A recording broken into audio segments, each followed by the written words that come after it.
So here's some really fun tape. Roll it, Sven. Thank you. So there's a happy bunch. You'd almost think they discovered a new cleaning product. Thanks, Jim. So what was that lady signing? A new law that puts child predators behind bars? A new bill that castrates kidnappers? Legislation that makes lethal injection mandatory for anyone who listens to a Brian Kilmeade audiobook without headphones? No, they're ecstatic that Massachusetts Governor Maura Healey signed a bill that allows you to abort a healthy, viable baby right up to birth, if you can find a doctor willing to do it.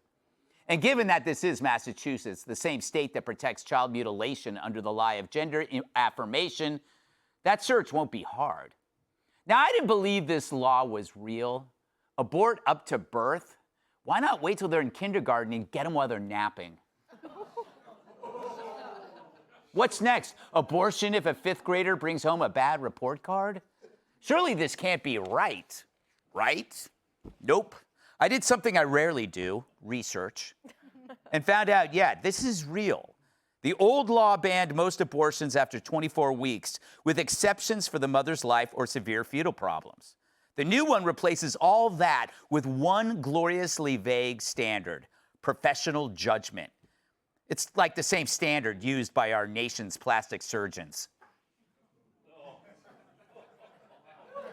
No gestational cutoff, no required medical justification. Talk about throwing the baby out with the bathwater, which to these people is the goal. We've gone from rare but legal to, if you don't like your baby, you can kill your baby. Supporters swear this is only about rare, tragic cases, yet the law doesn't actually require the case to be rare or tragic. They also say women no longer have to flee the state to kill a healthy baby. Makes sense, with gas prices being what they are, it could get pretty expensive. But critics point out the obvious. The law itself contains zero guardrails against elective abortions on healthy babies. The bill deliberately traded limited exceptions for an open-ended, doctor knows best free-for-all. It's like replacing a locked door with a "please don't rob us" sign, then acting shocked when your place is emptier than Jasmine Crockett's head. Meanwhile, the lefty media will deny that healthy babies with healthy moms are being murdered, of course, until they say it's a good thing. But a woman can decide the day before her due date that she's changed her mind, and who knows why. All she needs is a doctor who sees abortion as not just routine, but a sacrament. A lunatic who believes the magic of being a woman isn't that you can bear a child, it's that you can eliminate one. That's not healthcare, that's infanticide. Look, a healthy baby in the final weeks can feel pain, react to the world, and survive outside the womb with medical care. We call killing a newborn murder. Doing it 5 minutes earlier inside the womb only means the crime scene has better lighting and a nicer waiting room. Because it's a child, outsourcing your guilt to a doctor doesn't change that. When the law shrugs and says we need to keep the requirements open-ended because we just don't know what the reason could be to abort, you see where this flexibility leads. It's just another step toward the ultimate amoral bottom. We might already be there. The applauding women, they're like mullahs celebrating public executions. The party line always comes ahead of the individual. And so a class of humans becomes disposable in a moral free fall. Because if you can't see the baby, you can murder it. Oh, they'll pull out all the stops to defend a death row killer or a drunk illegal who runs over a teen. But an inconvenient child, that kid's doomed before his first day on Earth. Welcome! Tonight's guest! He usually travels with 6 background dancers. Host of Making Money on Fox Business, Charles Payne. She's a financial correspondent, proof that one woman can do math. New York Post columnist Lydia Moynihan. We won't be able to book him anymore because they're building a school 200 yards away. Co-host of the Anthony and Jim Show podcast, Jim Norton. And she went from Mickey Mouse to the White House, former Disney star and Trump White House official Carolyn Sunshine.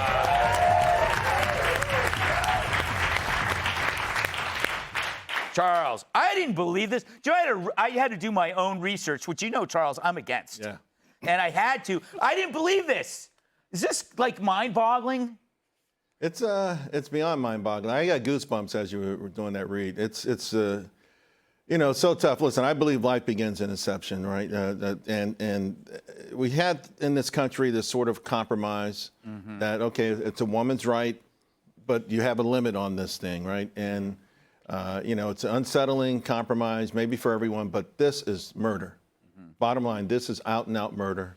And to celebrate it, I could watch them. They probably sit around and watch videos of baby seals getting clubbed and share that, because that's how disheartening this whole thing is. It does feel like, Charles, that it's almost a religion in the sense that they have to show that public glee.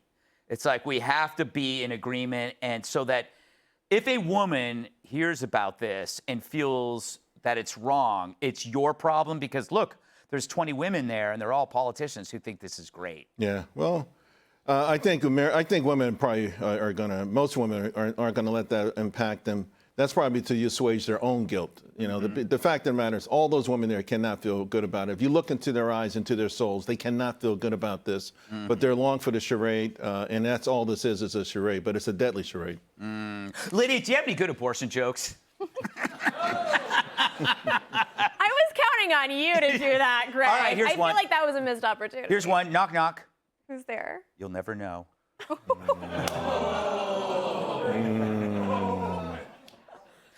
Yeah. At what point is abortion indistinguishable from infanticide? They keep moving it and moving it. And to think, there's babies that are born weeks or months earlier that make it in the ICU. And these parents, because they love their child, will do everything they possibly can to keep that baby on life support. But I guess if you just are unlucky enough to have a parent who decides, not feeling it anymore, you're going to be literally discarded. And this is grim, grim stuff.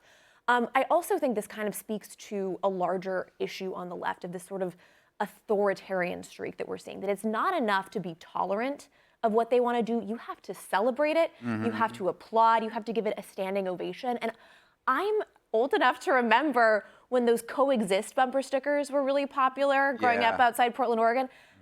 Now the left doesn't care about coexisting. They want to foist whatever their agenda is on everybody else. And this line about, we just want a woman and her doctor to make this decision. No, you also want taxpayers to pay for it, right? You want all of us to be part of it. And you want to teach children in public schools that this is a good thing. So this isn't even just something that they want for themselves. They want everyone else to be complicit. Yeah, and the thing is, they're going to say, well, you could trust a doctor. But the reason why I included plastic surgeons is because all those guys are MDs. But if you pay somebody enough, they will ruin your face. Well, think about all of the TikTok videos that went so viral of healthcare professionals saying they would try and murder an ICE officer, right? Celebrating Charlie Kirk's murder. There's some bad people out there in the industry. Yeah. So, Carolyn Sunshine, what a bright name for this topic. How do you get, I was trying to think of an analogy for a liberal to understand this. This would be like gun advocates, that they don't just pass an open carry. You can actually carry a loaded machine gun anywhere you want, into bars, schools, and police stations. Make it a grenade launcher. That's kind of what it's like. There's absolutely no limitations whatsoever on what you can do. Yeah, no, I was told this was a comedy show. And the last time I was here, we talked about rape allegations, and now we're talking about killing children. And I don't know, no, I'm kidding. But you know what's interesting? I saw that clip, and in it, she goes, you have to think about all the people that we'll never meet and that we'll never know that this law will affect. And I'm thinking, yeah, you could start with the unborn children, although I don't think that's who she was talking about. We talk a lot about women with this issue. And it's interesting because if a guy, right, were to abandon his kid, he's a deadbeat dad. But if a woman abandons her kid, it's pro-choice. And it's just interesting because it takes two people to make a baby. One of them is a man. I could say that on this network. I don't think I could say that on other networks because everybody's sane. But it takes two people to make a baby.